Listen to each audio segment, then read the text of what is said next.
it's my personal belief, okay, and it's going to be the best Irish pub in Japan. It's going to be not just the best Irish pub, but it's going to be the biggest international, professionals, networking, embassy staff, all these people. That's what my focus was. And exactly how it played out.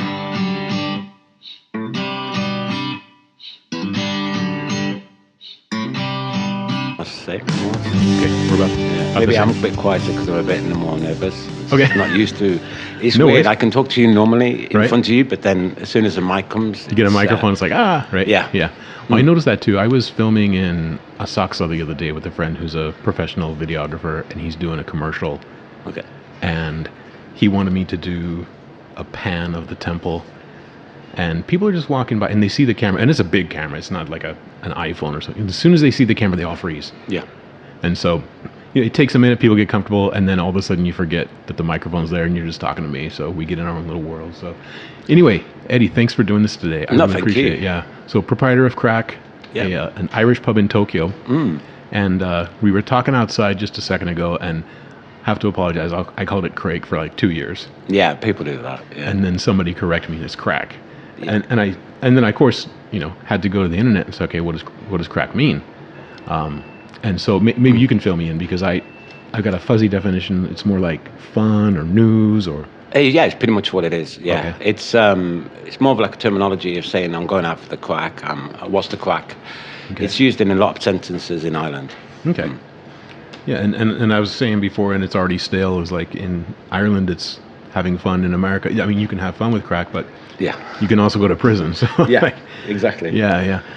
And it's funny because I think it's Adam Carolla. He would say, what's cracking, and it probably comes from Irish. Yeah. Right? And we have a huge Irish influence in America. In fact, every year, everybody tries to be Irish for like a day. Yeah. Right? That's but, right. Yeah. But there is so much Irish influence in America. Where I'm from, I mean, Joe Rogan is Irish, part Irish, right? Bryan Cranston from Breaking Bad, Bill Maher, Politically Incorrect and Real Time, Tom Cruise. I'm joking. He played an Irish guy in Far and Away. That's right. Yes. But Conor McGregor, Yes. also Irish. So we have this huge Irish influence in America, and It's larger than in Ireland itself. So are there more Irish people in America than in Ireland? or- That's what I've been told. Yes. Okay. Oh, and I can't forget U2 as well. I mean, I grew up listening to U2, and they did, collaborations with B.B. King, and Yeah. I think Rattle and Hum is probably one of my favorite rockumentaries. So I don't know that one. okay, Rattle and Hum is they did a part concert and part interview film. Okay. And they do several songs. They bring in B.B. King, and they do When Love Comes to Town. It's very heavily American influenced, but they do a lot of really good music in that movie. And I remember watching it in the bookstore, and they had it on the screen. I gotta buy this. I bought it on VHS tape. Oh, nice. Yeah. Oh, it's back in the day. Yeah. Yes, Yeah, I was in college or Do you still hold a VHS player? I don't. Yeah. No, it's too big to haul around. Like, It is, isn't it? just Yeah. everything I have now is all my music is on iTunes. Yeah. In fact, I'm one of those people, everything I watch is streaming, Yeah, me too. and all my music is on my iPhone. I'm one of those people who adopted, not early, but I'm one of those people who, like, I have nothing that's like vinyl or VHS or anything like that. I miss it though. Yeah. I really do. Yeah. Yeah. I miss going to Blockbuster or somewhere just to go down on Oh, Saturday yeah. or Friday.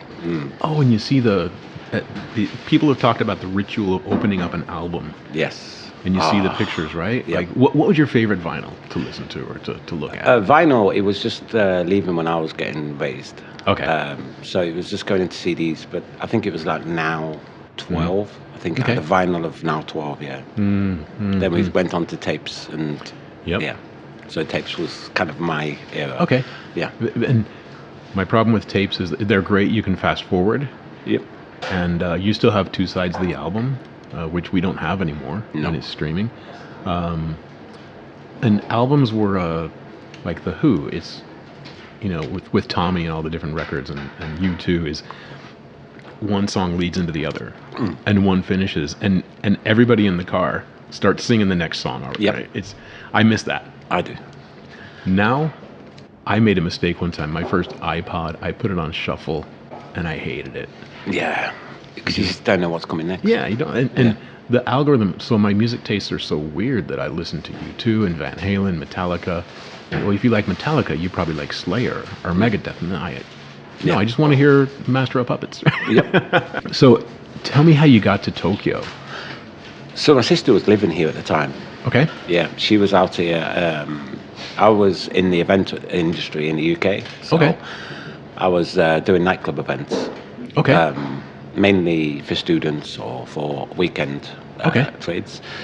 And I was reaching an age where I thought, okay, I'm not going anywhere with this. It's, I needed to take a break. I needed to think about what I wanted to do. I wanted a year away.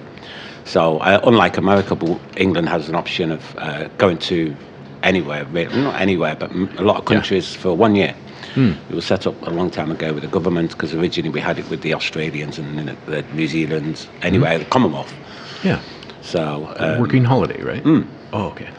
And so I came here on a working holiday, and it was 1 year. I came here. My sister was here. I was actually trying to get to China at the first. I didn't want to go to the same place as my sister. Yeah. But after I did my research, China didn't look as good as they said it was. Especially if I wouldn't have been in a major city. I would have been on the outskirts. I'll be teaching English, and I'll be escorted to the school and back and you're in your own little place. So it's it seems like more like a prison than anything else. Just didn't seem like the option to take. Right? Nah, it didn't. So Japan then? So Japan, yes. Wow. And it's a great choice. And what year was that? It was 2007. Okay. Yeah. So 16 years ago, 16 years, yes. 2023 now, so. Yeah. Okay. A very common theme for expats in Tokyo. Actually, I came in 1990 for a summer. Okay. And stayed until 2000. Went back for law school, came back in 2014 again, so total of 18 So years. easy to fall in the lifestyle here, isn't it? Yes, it's like Groundhog Day. Yeah. Have you ever seen the movie Groundhog Day? I love it. Where you wake up and you can go into a time warp. Yeah. And one day you're 40 years old and you've been here 15 years. Like, what happened? Yep. But in a good way. Like it is. At times it does move faster for something. I don't know what it is, but I'm glad somebody else pointed it out, because I actually feel this way as well. Yeah. I think it's a common thing with expats in Tokyo, and it's so safe and clean, and and it's they don't bother you, and it's but the safeness is one of the highest points, I think. Yes. And it's nobody bothers you, nobody gives you back to you. It's so everything just moves. It's great. Yeah. And things work. Yes. And the best thing for me, the best thing for me was always getting away from stuff like the media. That to me was always getting caught up in the politics, and that's all everybody talks about. And being out here is it's nothing to do with me, It's we can't vote, we can't do anything. It's great, we can just blank away, and it's so easy to do so. Yeah. And I'm just going to live your life normally. So Yeah. In fact, I think it was Nomo, the baseball player, when he first moved to Los Angeles. People were heckling him, and they were giving him a hard time, and they said, "How do you deal with it?" He said, "I don't speak English." Yeah. And then he learned English, and his game went down. And I find the same thing with a lot of people here, as they're in Tokyo or Japan, you go through the honeymoon period. Yes. And that can last from 6 months to 6 years or whatever. And if you start getting better at Japanese, then you realize, like, oh no, there was a crime the other day. Oh, there was a scandal. And, oh, that happened. And then there's always the earthquake hanging over your head. So I actually moved back from that. So as soon as when I started speaking not fluent, I was never fluent. Okay. When I started understanding how they're speaking and everything else, and I was just like, okay, I want to pause on here. I didn't want to cross that line, because once I did, then they fit you in, you're Japanese, so you should understand every aspect. If you don't, then you're classed as that guy. Oh, it's okay. They're He's a guy. Okay. Yeah, exactly. And Japanese are very forgiving. They are. If they see they look at my face and they don't expect me to speak Japanese at all. It's great. It's when I go with my wife to the restaurants and stuff. I'm ordering in Japanese, and she'll just look at me, gone out, and just look at my wife. Yep. It's that's That's very Japanese. It's very funny because when I first came back and I'd go on a date, and they would look at her. Yeah. And I would order in Japanese, and they would look at her. What does he want? Yeah. And have you seen the video? We are speaking Japanese. It's a group of foreigners who grew up in Japan. Okay. And they're trying to order in a restaurant. And there's a woman who grew up in America who speaks no Japanese. Oh, okay. And the server keeps looking at her like, what does he want to order? And the guy's like, steak onegaishimasu, or whatever. And it's just funny because there's a thing that happens. My Japanese professor in America taught us that there's a thing that happens called denial. They look at a Western or non-Japanese face and just don't expect Japanese to come out.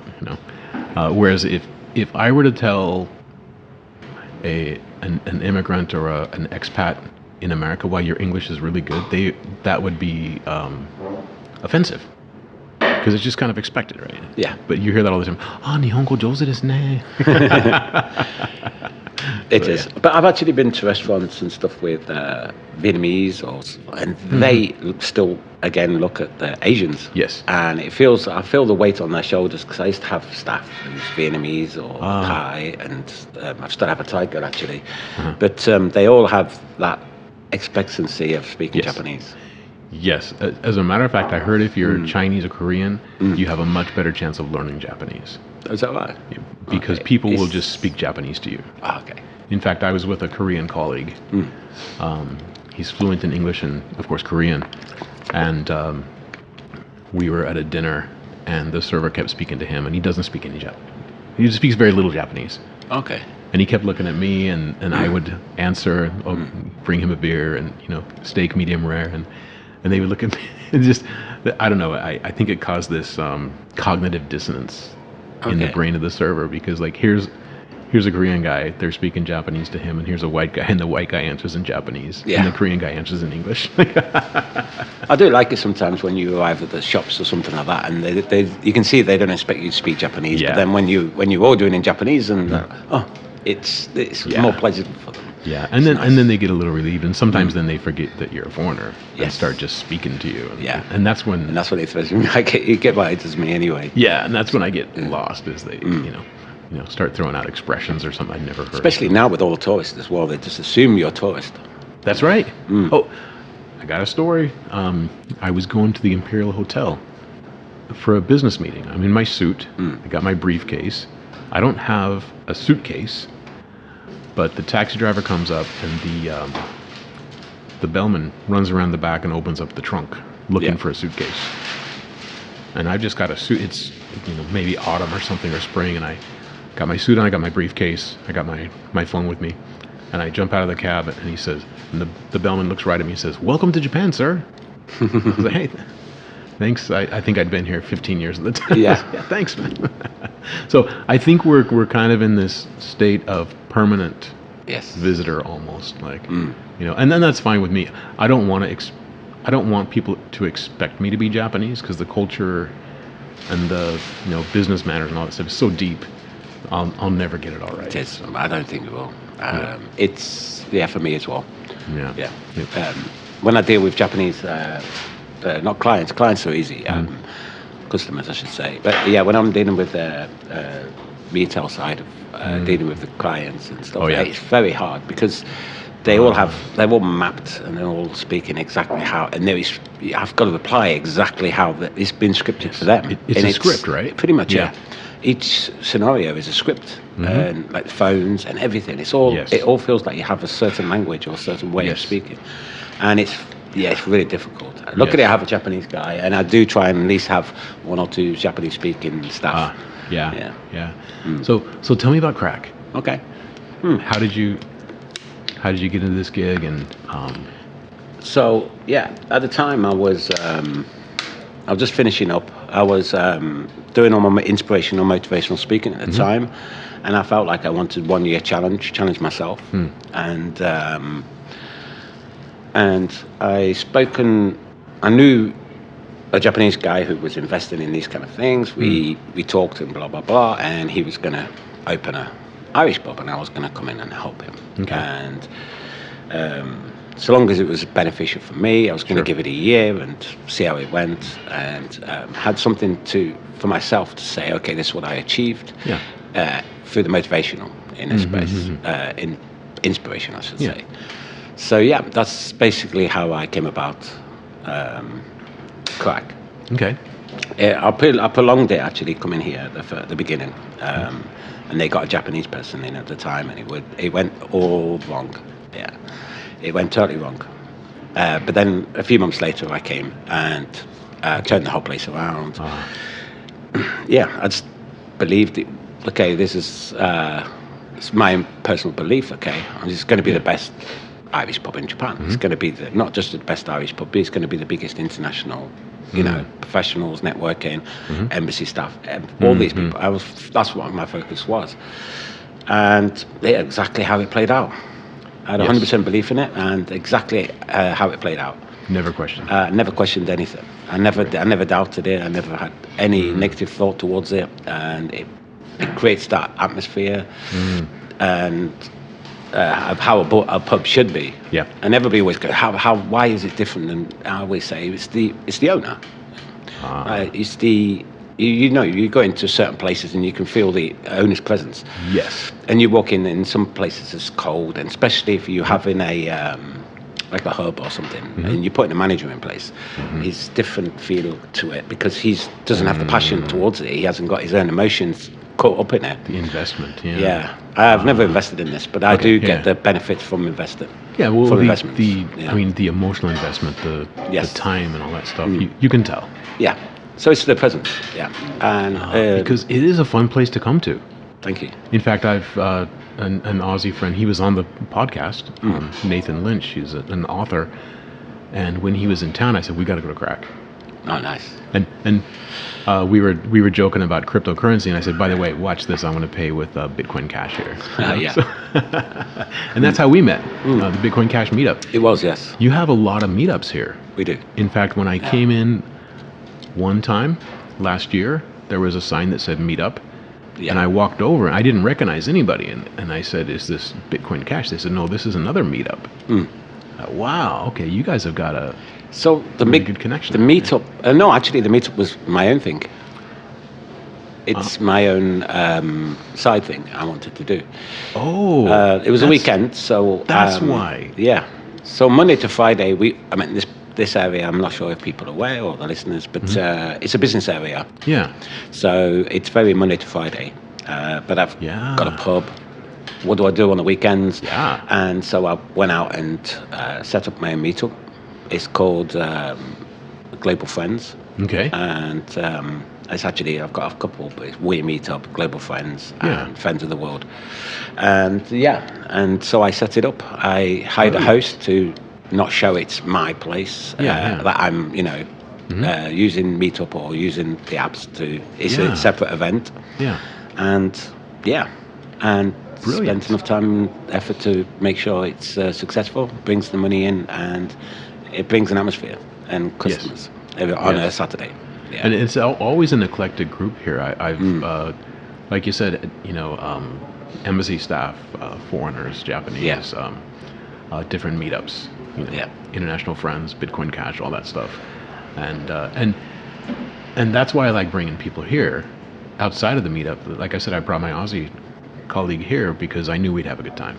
Nice. Thank you. You got to have that go-to place. Yes. I was very envious when I visited Denmark and Sweden. My brother took us around, and he could tell us the history of the castles and all this stuff. And he's been there, gosh, since about the time I came to Japan, about 1990. And he knows all the history, and he's a great tour guide. This is your brother, is it? Yeah, my brother. Yeah, and he's actually an owner of restaurants in Copenhagen. I always give him a plug in my shows and YouTube, and porridge and acai bowls and amazing coffee. So. But he took us around and showed us all these different places to go and told us the history. And when I have somebody visit Japan, I'm like, okay, that's a temple, that's a shrine, that's the palace. Yep. I'm a terrible tour guide. Me too. I am as well. Because I've done it many times, and I've just done it drains me. Yep. Yeah. So you gotta you got to redeem yourself by bringing people to a fun place. Yes. And I bring them to Craic. Oh, nice. Yeah. So, and how long have you been here? So I've been here 4 years. So extended the 1 year, and mainly because of COVID. Okay. I didn't want to leave it hanging over. And as you know, COVID actually flew by. If you look at it, it was 3 years. It's been a long time. Yeah. And what's it like to be the proprietor of a pub during a pandemic? It was annoying because you had to constantly read the news and watch the news because it changes daily, which I didn't like because I don't like that kind of thing. Didn't like the restrictions the government was setting on us.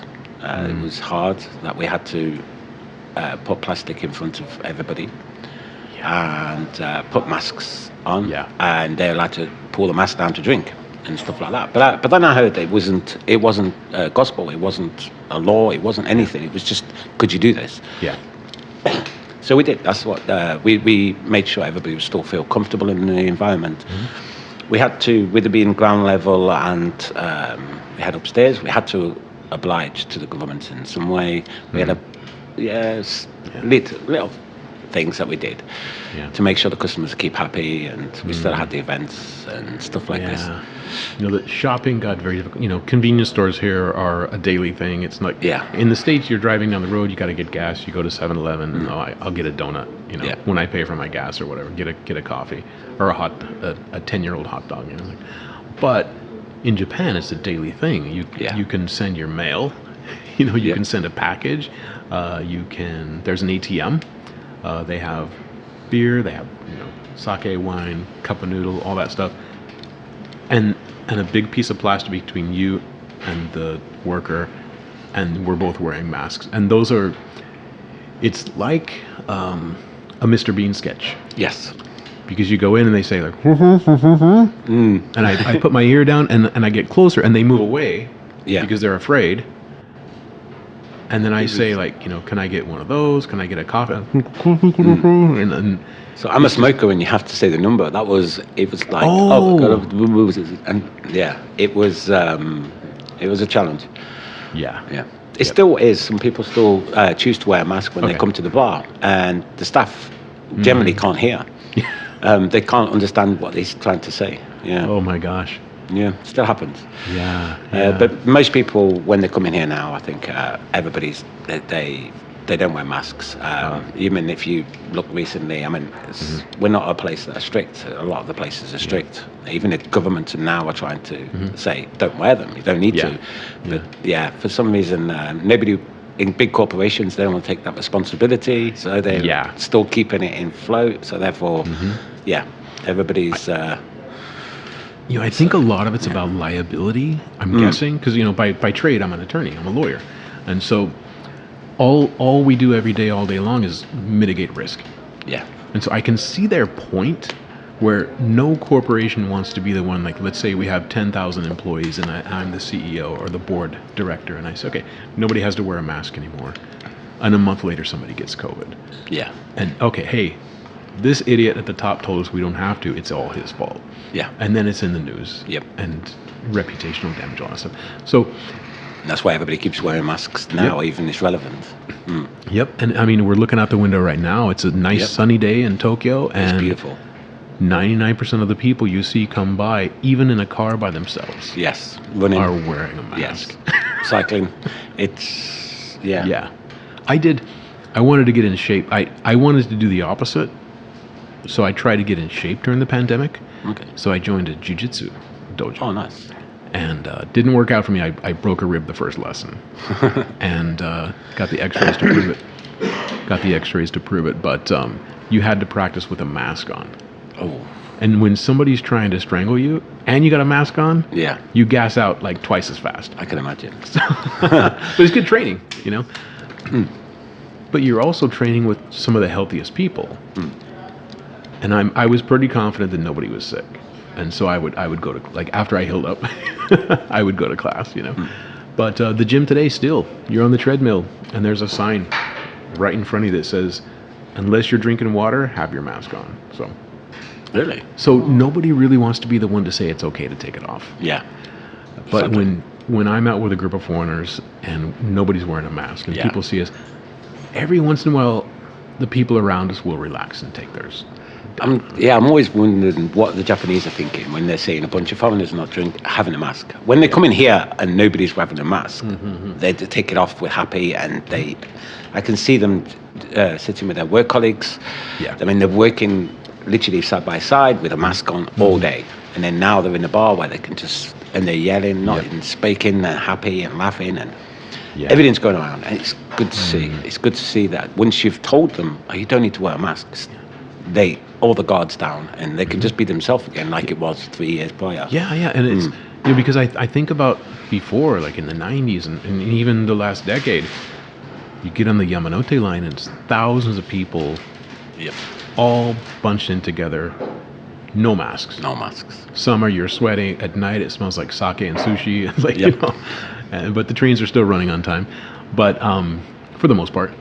But they're I think about that, and people didn't seem to worry too much about being in each other's faces on a rush hour train a couple years ago. And now, I remember being on a bus the early months of the pandemic, and and it was winter. Yeah. And in winter, people sneeze. Right? Or hay fever season, people sneeze. Somebody sneezed, and the whole bus turned around and just glared. Yeah. How dare you? I know. Yeah, I'm not holding a cough when I'm going to on the train. Yeah. Because I don't want to cough. I don't want to be that, especially with the being a Westerner as well. Because at one point, Westerners was pinpointed. Well, the media used us as of the person to be, It's all our fault. part of the Mecca. Yeah, all our fault. So it wasn't. It wasn't a good experience. No. So you made it through the pandemic. Yes. Craic is still open. Yeah. I'm going to delete that part. Why? This why? The Irish pub is still open. Yes. Come get a Guinness. The pandemic was, it was a good challenge. Luckily, the government did give us money. That was quite handy. I know a lot of governments around the world didn't, but so they should. No offense, but they wanted us to close, so we didn't have much effect in Tokyo than it would have done around the world. Although I did find a lot of people struggling. Business owners. Luckily, I have a couple of friends who Japanese and another foreigner who has small places on the second floor, who didn't care about this pandemic, and I could bring my customers after from 8 o'clock or so on, and we can go and drink and socialize until 1, 2 o'clock in the morning. So it was happening in Tokyo, and it certainly was happening in Akasaka, and it wasn't a law, so it's not, That's right. There was really no teeth to it. It was just more like suggestion. Yeah. Right? Strong suggestion. That's right. And social pressure. Well, the pressure was in, yes. Yeah. There was, so I don't know about anybody knows Manataka, but there's a lot of guys walking around with limited jackets. Yes. Now, they're supposed to be for helping tourists originally, but of course no tourists have been in here, so there actually was pinpointing restaurants, bars. So when the first pandemic happened, we was going to a bar in Akasaka. There was 5 of them standing all in a line outside directly towards it, calling for the Tensho to come out. She came out at the time, and I could see her panicking. I asked her, is everything okay? And she said, no, they've just basically threatened me to say we have to pay a fine and stuff like this, and we're reporting you to Manataka. You might have to get bad media press. So she had to shut, and she did. And that was a big pub. That was a big bar across the road. I won't mention the name because I don't want people involved in it. But and so there was, and I heard about a friend of a friend in Osaka, the same thing. The police approached them and says, why are you not closed? Well, bad media press might even come to you and stuff like this. It was the thing that you kind of like everybody had to play along with. But a lot of places stayed open. A lot of Japanese places stayed open. And global dialing is one of them, of course. Everybody, the famous word of the pandemic was global dialing, because there was, they were fighting against it, a big Japanese company. They did. And they won in court case recently as well. Did you hear this? No, please tell me about it. I don't know the specific details, but I heard that it was the fines that the government put on them. It was against the law to do so, and so the next, if there's ever a pandemic and they're coming to close restaurants down, they cannot fine you. Yeah. So because global warming won. Yeah. They've so that sets a precedent, and then because a group of friends, we went to Gonpachi. Yes. The one in Shibuya, actually. But Gonpachi is well known as the Kill Bill restaurant. Yes. Right, the one in Roppongi Dori. The Nishiazubu, right? Nishiazubu, you're right. The one in Nishiazubu, that's the Kill Bill restaurant. I've been there. Me too, great yakitori. Yeah. And global very tourist. Yeah. You have to go there. It's a very tourist place. Yeah, very, very. In fact, they did 1 year, this years ago, they had a company party there. And they were setting up a sword fight. Oh, really? And the CEO of the company is this older guy. He's kind of frail. And they got the young waiter who's dressed like a ninja. And they're going to have a play battle. Oh, wow. And the CEO of the company is supposed to win. Yeah. And there's no way this is going to happen in real life. And he doesn't know how to hold the sword. And the younger guy is out there. And he looked like a ninja. And he looked athletic. And in the real world, it's going to turn out quite differently. But he's got to, lose the battle. I thought, wow, they're really playing into this Kill Bill thing. Yeah. I think they do that for I can't say for them, but I think they did it only for parties, where they'd I've never seen that. Yeah. Oh no, I've only seen it once. Okay. But they put on a show, and it might have been even an outside actor. I don't know. Maybe not, staff, but they really played into the Kill Bill thing. But I remember going in smack dab in the middle of the pandemic in Shibuya with a group of friends. They were busy. And they were packed. Yeah. They were packed. Anybody that stayed open made a lot of money because nobody cared. A lot of people cared, but actually there's a hell of a lot of people that didn't. And we're not talking foreigners, we're talking a lot of Japanese. Yeah. And Global Dining also owns La Boheme.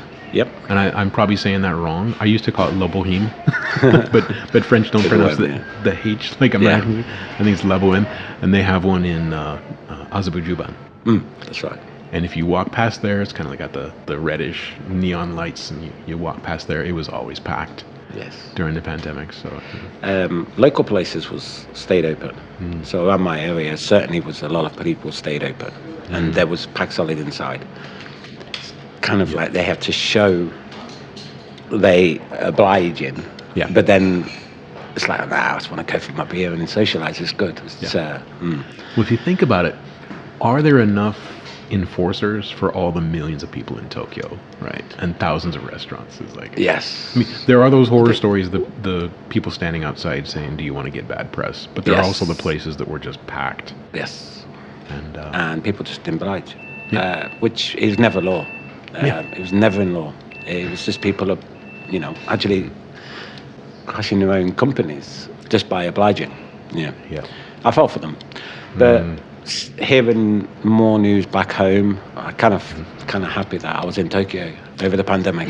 Yes. Out of any other country I'm aware of, this one got off lightly. Because people just obey, people oblige, so they followed suit, which was great. And some people didn't and lived their life normally. And I saw the public freak out videos from America where people are in a supermarket and they're yelling at somebody, "Why aren't you wearing a mask?" Yeah, I didn't hear that in Japan. Maybe it happened. No, I didn't see it. I've been told to wear a mask in a shop, but no, it's.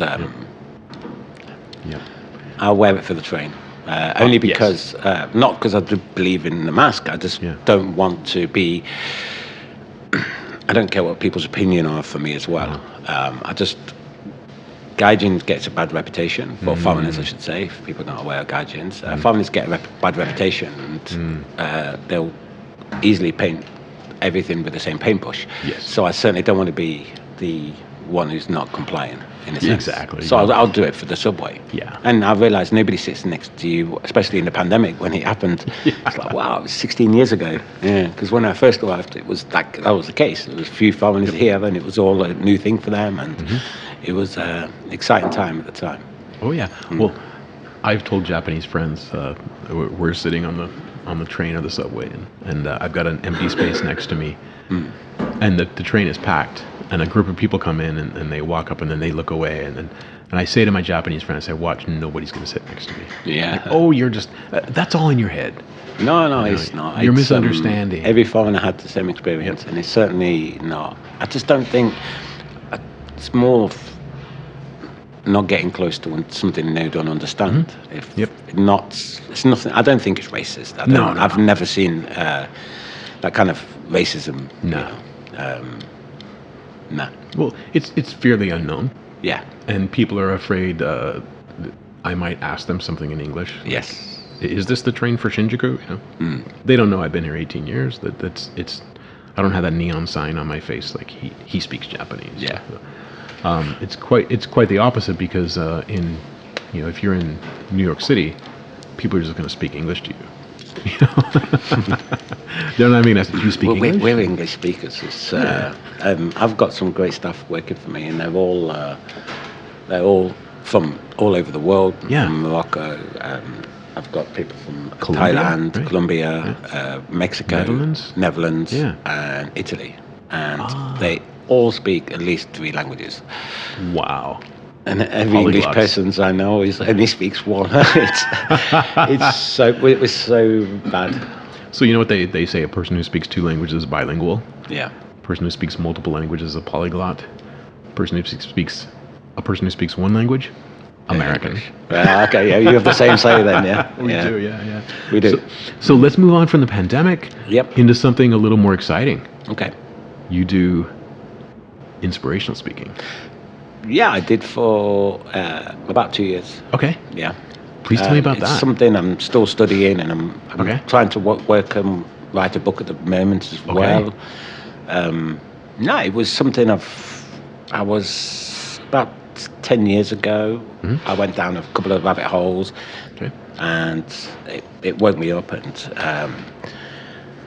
and I followed it from there. It was just did research after research after research. I didn't watch TV. I didn't do anything, and I just wanted to find how to make things better in the world, in itself, in the people, and it all comes down. It all comes down to feelings, emotions, and things. So quantum is we don't understand or we don't know. So I was looking into that, and then I bracketed it under motivational, inspirational because. Yeah, it fits all purposes. Okay. Yeah. I'm interested in how you got into that. Okay. Yeah. So I was going down a few rabbit holes, as I said. It was in YouTubes and stuff like that. And it was back in the time when kind of I've come to this era where a lot of people were saying that they're waking up or are they understanding that not everything's what it seems. Yep. So, yeah, this kind of experience for me was 10 years ago. I just watched a couple of documentaries about, I think it was the Titanic and stuff like this, and realizing it was all, and the evidence was absolutely phenomenal. So I was like, wow, this can't be right. And I don't know if somewhere in Japan, you're not caught up in TV and stuff so much. So you can go to your YouTubes, you can go to, and you want to see. And back then, YouTube was actually, everything was on there. You know, as long as there's no nudity or anything else, it wouldn't get banned. So everybody was, it was only a small market at the time because 10 years ago it was, it was the Wild West. It was and so I followed this, and I went down quite a lot of rabbit holes. Okay. Which I'm seeing quite a lot of people do recently. Yeah. Which is it's great to see. And you can do that off of YouTube now on Rumble or Odyssey. That's right. Yeah. Shoot. People are telling me all these different sites and stuff, and there's a lot out there. I don't research most stuff now. I certainly don't. The pandemic as well, and the COVID, and the whole thing. I'd never researched it. I never believed it. It's my personal belief, but I never researched any of it. But it's good to see so many waking up through this. Yeah. Not everything's black and white. Exactly. Yeah. Well, it's good to see. I think a lot of people go through that. Yeah. That kind of awakening, or some people call it red pilling, or as long as you don't get black pilled. Yes. You know. It's They say it's awoken. I always say awakening because it's there's so many levels of onion has to be peeled. Yeah. What is a process, right? It's for me. Things are not an event so much; they're a process. Yeah. Exactly. Yeah. So I came across.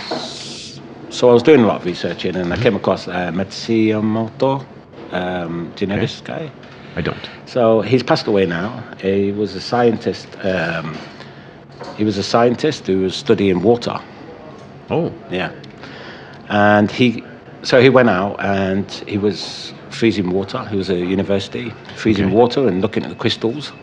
Oh. And realizing the crystals are, the closer they are to the cities, are more blurred, more not crystallized, not done properly. And so he would get lots of water, different jars of water, and speak into this water with different words, to hatred words. And froze it and looked in, and it was, anybody can research this. It's fantastic when you actually look at it, and it's blurred, and it's, some crystals are perfect when you're showing emotion, good emotion, when you're showing love or affection. When you're giving these words, they will come up and they will show some fantastic findings. So if you have a freezer at home, you can try this, right? You can, but the best way of trying it, actually, he came up and said the rice challenge. I don't know if you heard about the rice challenge. No. Okay, so he put a couple of jars, so 3 jars, and you boil some rice, put some rice in the 3 jars. And one jar, you just say the F word, or hatred, or something like this. And the other jar you just leave alone, and the other jar you just you use affection, like I love you, or I like you, or anything, anything with feelings. You're beautiful, yeah, exactly. And then you lay all 3 down, and throughout the days, you keep saying this, and the outcome is phenomenal because you see the F word, and it's black. The rice is black. Whoa. And this one is very light. The love one is very light brown. Mostly still white almost, and the center one goes through as you normally leave rice in a jar. After a few days it will slowly go to its normal form of and his test was also going up to rivers, speaking prayer and love towards he got schools to come and do it, and to put into the water, just speak love, and they tested the water, and it was like almost crystal perfect.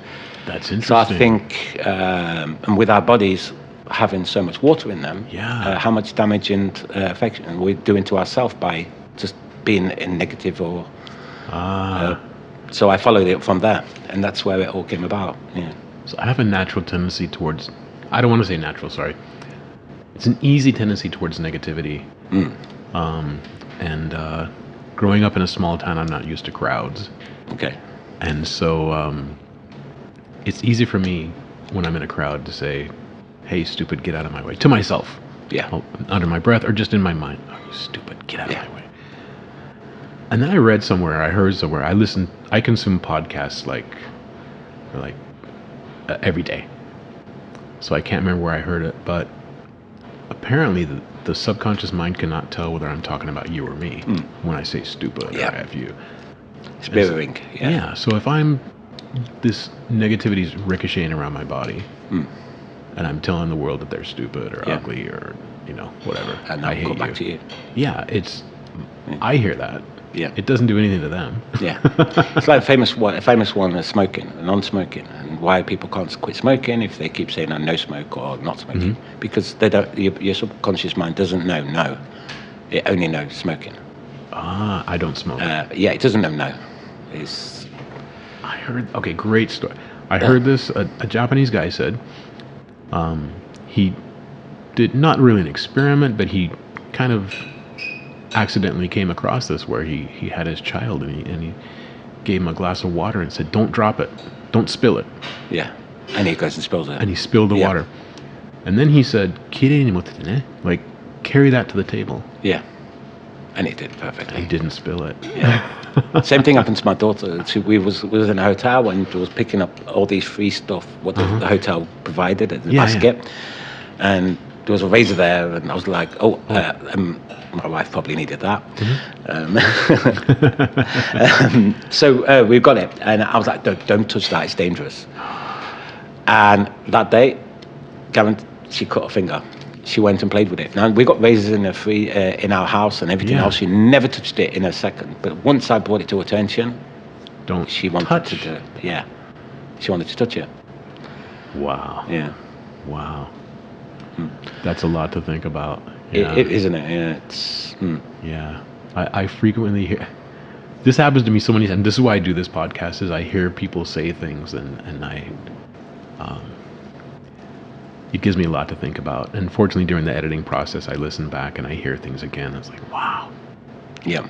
Yeah. So my motto as well is like, don't speak about your health unless it's good. Never speak anything about how your day's been. Everybody was always asked. It's the first common word. Everybody asks how you are, how you been, how you doing. How's your day? And always be in a positive way. Otherwise, you're just bringing yourself down. Yeah. Yes. And nobody else really wants to listen to your True. Your worries or what you're going through. As much as they will be polite just to, oh, really? They really don't want to know. Yeah. That's true. Nobody likes a complainer. No. Yeah. Oh, boy. But we like to release we like to release you from us. Yeah. Interesting. Okay. Yeah. So I do notice that we had a coworker one time who was not feeling well. Okay. And one by one, people came by. How are you? Oh, I'm not doing well. My stomach hurts. Oh, no, that's worse. And the next person comes by. Oh, I heard you're not well. Oh, I got a stomach ache. And every person she talked to, her head hung lower. Yeah. And lower and lower until they sent her home. Yep. Interesting. And then if you read some of these biographies of people who've been through terrible situations, I listened to a podcast of Francis Ngannou on Joe Rogan.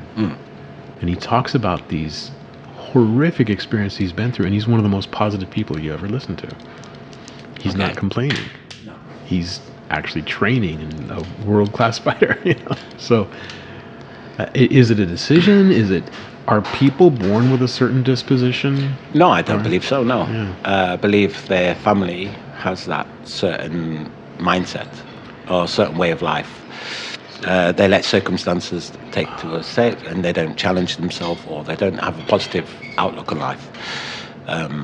So all they're doing is bringing their own emotion down. And with emotion, you become the feelings, and becomes thought, and therefore thought and emotion will always play the same part. So if I were to replace that rice with a child, and speak negative to that child, that child grows up and becomes an adult. Yes.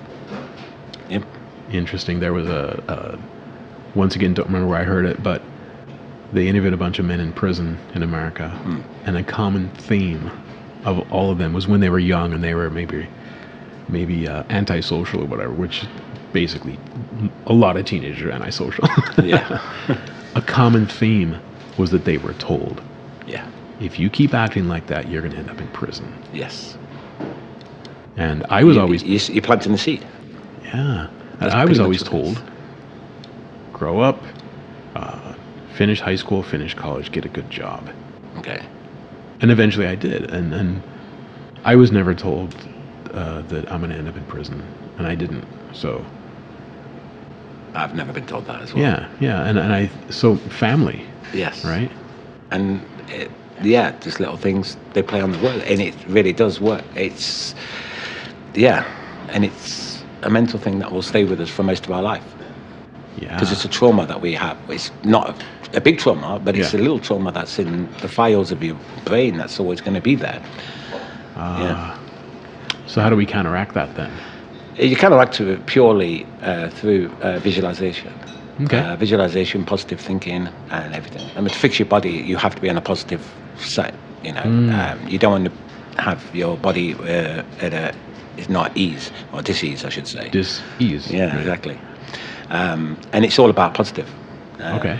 You see, the most people with a positive thinking, a positive mindset, they live happily lives, and they enjoy their life. Yes. They do amazing stuff with their lives, and vice versa to everybody else. Which right now I feel everybody, at least over 50% of the population, is. I would say there's a graph, and we are in a minus right now. I think everybody's brought themselves down, especially with COVID and worry and the news and everything else is part. And the worst thing right now is obviously all the leaders they're putting into power, which is just becoming, nobody wants, but it's going against our wills now. You know. So yeah, it's giving us more and more reasons to complain, to get aggravated, get annoyed with ourselves, and this is why you can feel it. Yeah, that's why I like this place. I want people to forget everything when they walk in and live. Just enjoy. Exactly. But that's the feeling I get here. That's great. That's what exactly it should be. Yeah, and that's how a pub used to be back in the day. Yeah. Yeah, it's where you go in and you have fun and forget about your day. Exactly. Yep. Nice. Kind of get a mental reset. Yeah. In other words, right? Maybe even have a drink. Yeah. Great.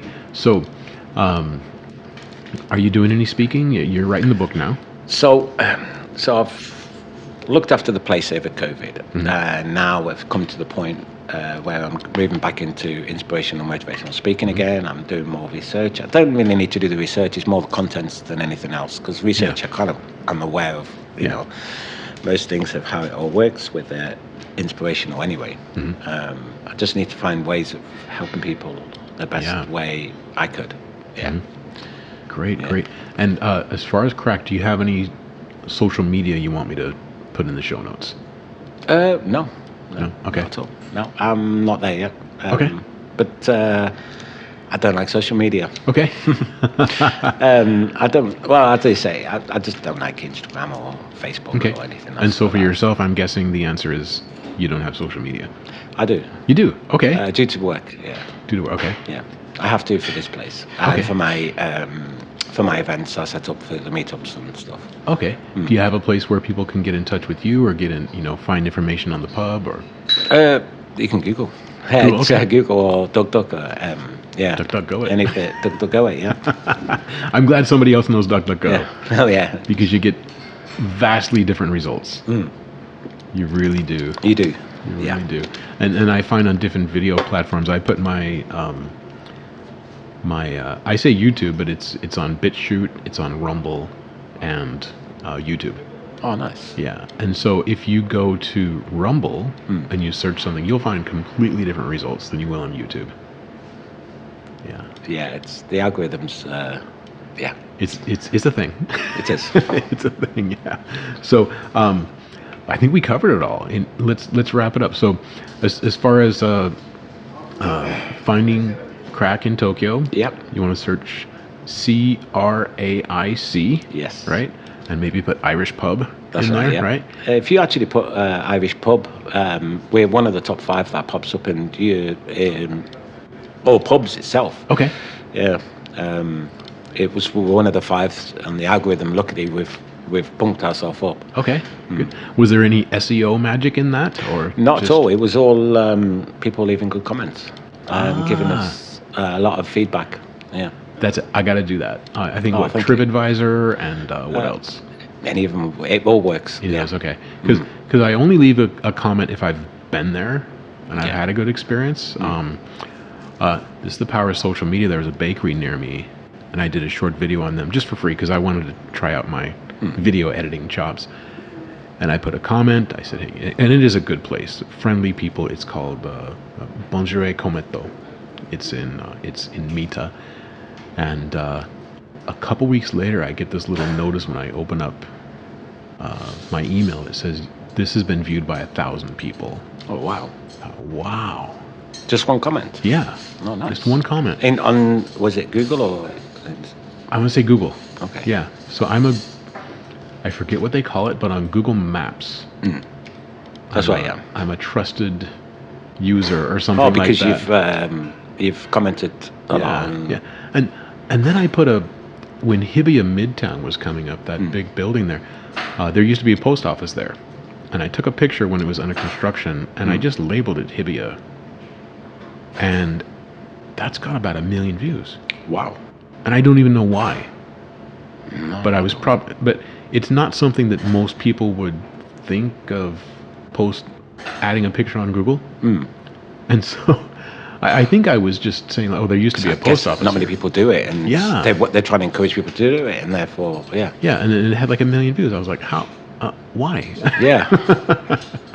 Oh, that's fantastic. So I'll do a comment for Craic on maybe Google Maps or TripAdvisor. Yeah, I always find when it comes to level a platform like this, more people are leading to complain than to actually leave a good comment. It's like, I think we all do. I think I even though I work somewhere, I should do. I really should, because I know what it's like owning a business, and it's everything else. So I really should do it myself. But once you get bad service, then they'll go straight on it. Yep. Yeah. What do they say? That number one perception is reality. Yeah. When somebody says, I've been waiting 20 minutes for my coffee, and it's been 2. But they really think it's been 20. I learned that when I was a server. I was a waiter in high school and college. And then the next one is that if somebody has a good experience, they maybe tell 1 or 2 people. If somebody has a bad experience, they tell everybody. Yep. And now you can put it online and say, I had the worst service of it. And I don't want to put that out in the universe. And I did one time. I ordered something online and had a bad experience, and so I posted just kind of generic vanilla, that didn't have the best experience with, and it was actually the shipping, not the company itself. Okay. And I get an email. Your feedback has been seen by 10,000 people. And in the meantime, I'd ordered again, and it was a great experience. So I could truthfully say. And I went on there, great price, great service, what's not to like? Yeah. And now that's been seen by 1 million people too. Oh, and so that's the power of the internet. It's crazy. It really is. It really crazy. is. Yeah. And so when people come to Tokyo and they search for a pub, they're going to find Craic. Yeah. Right. Excellent. Fantastic. Well, Eddie, this has been a lot of fun. It's been great. Thank you. And I really appreciate it, because I've only seen you in, when you're behind the bar and I'm getting a coffee. Yep. And I like to sit down and talk to people and just get to know them. Yeah. And it makes it a lot, And the next time I come in, we'll, we've had this conversation. I know you better. Have, mate. Yeah. Yes. Like, I never would have known that you're into inspirational speaking and writing a book if we hadn't sat down and talked about it. So everyone's got their own. Everybody's got something, They have. There was a show in the U.S. I want to say NPR, National Public Radio, where they would go knock on a door. Some random person, and I don't think it was staged. Okay. They go knock on the door of a random person and say, tell me a story, and you would hear the most incredible stories of travel or overcoming or growing up overseas and immigrating to another country or something, and you never know when you sit down and talk to somebody.